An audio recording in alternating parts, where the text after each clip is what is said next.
Ok, vamos lá. Hoje a gente vai mergulhar num assunto que parece complicado, mas acho que dá para simplificar. Decifrar os sinais do mercado financeiro pelos candles, os candlesticks. Isso aí. É como tentar ver quem tá ganhando a briga, né? Compradores ou vendedores? Exato. Uma forma visual de entender quem está no comando ali naquele momento. Pois é. E o mais fascinante aqui, sabe? É que não basta só decorar o nome dos padrões. O crucial mesmo é sacar a história que cada candle conta. E principalmente, onde ele aparece no gráfico. Isso muda tudo. Entendi. O contexto é rei, então. Sempre. O mesmo desenho pode ser compra ou venda, dependendo de onde ele surge. Legal. Bom, só para nivelar todo mundo, vamos repassar o básico rapidinho. Cada candle tem abertura, fechamento, máxima e mínima, certo? Certo. O corpo, aquela parte mais gordinha, liga a abertura e o fechamento. E as sombras, os pavios, mostram quanto o preço esticou para cima e para baixo naquele período. E a cor, geralmente, sei lá, azul ou verde para alta, vermelho para baixa. Isso indica se fechou acima ou abaixo da abertura, né? Exatamente. Essa cor e o tamanho do corpo já dão uma pista inicial da força que dominou. Ah, e teve uma coisa interessante nas fontes sobre inércia. Sim, a ideia de que um candle de alta, por exemplo, meio que puxa o próximo. Tipo, aumenta a chance, talvez uns 80%, de que o mercado tente subir de novo logo em seguida. E o contrário para baixo, imagina? Isso. É uma leitura da continuidade ali, do momento. Claro que não é garantia, né? Mas é uma tendência? Faz sentido. Mas, nossa, são tantos padrões, como organizar isso? Uma forma bem útil que o material trouxe é dividir em 3 grandes grupos: dúvida, reversão e força. Dúvida, reversão e força? Ok. Na maior parte do tempo, o mercado tá meio incerto. Aí formam esses candles de dúvida. Corpo pequeno, sombra para os dois lados. Identificar isso é bom pra, não fazer besteira, né? Pra segurar a mão e não operar no meio do ruído. Entrar no meio da muvuca indefinida geralmente não dá bom resultado. E os outros 2 tipos? Reversão e força. Então, esses são os que a gente busca mais, né? Os de reversão, como o famoso martelo, eles podem indicar que a tendência tá cansando, que pode virar. Ah, o martelo? Clássico. Sim, aparecem menos, mas o impacto pode ser maior. E os de força, tipo Marubozu, esses mostram decisão, direção clara. Legal.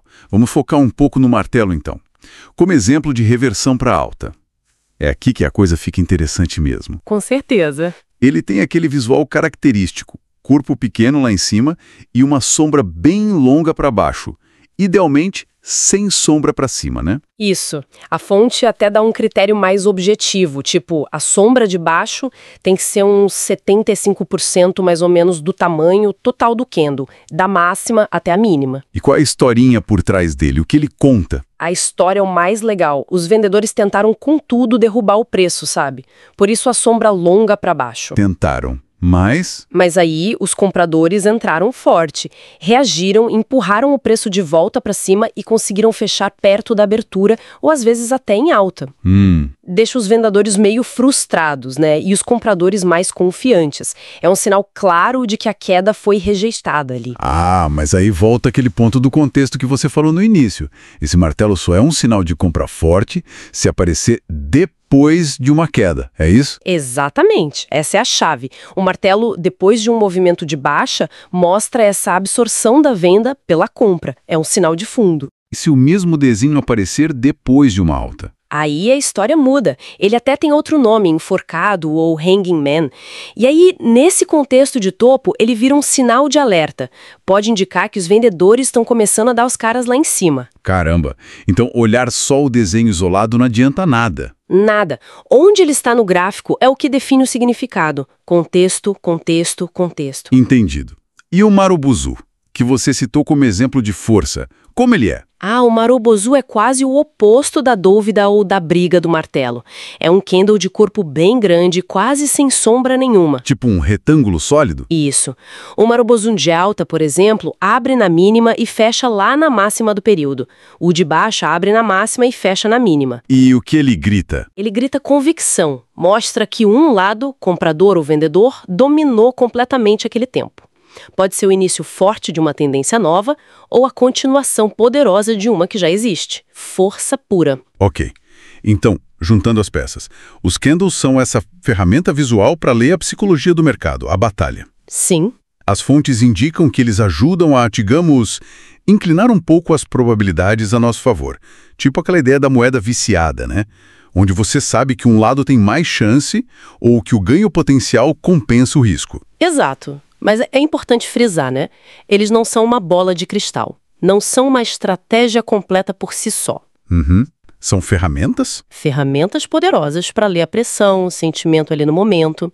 Aumentam a clareza, mas precisam estar dentro de um plano maior, com análise de outras coisas e, principalmente, gestão de risco. Não é só ver o desenho e clicar. Tem que entender a história, o lugar, o risco. Perfeitamente. É interpretar a dinâmica de otimismo e pessimismo de forma visual. Muito bom. Simplifica bastante quando a gente pensa assim. Pois é. E para fechar, fica uma reflexão, talvez.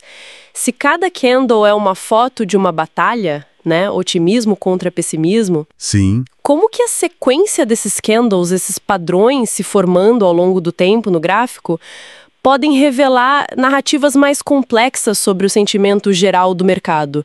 Como essas pequenas histórias se somam para contar a história maior? Boa pergunta. Fica aí para o pessoal pensar.